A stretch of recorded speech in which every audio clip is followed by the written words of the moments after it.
Hello, in this video I'm gonna show you how to forget Wi-Fi on Samsung Galaxy S25.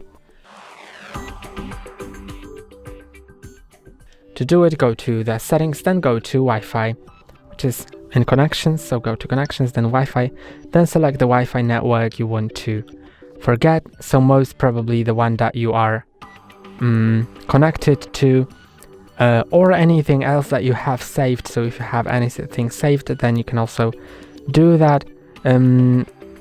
So I don't think, you can also click on three dots and go to advanced settings, and if you don't have that network you want to forget available, you can see it in manage networks. So here will be the networks that you may want to manage, although I'm gonna just disable forget the network I'm connected to. So click on the settings button, then click on forget, and it's forgotten.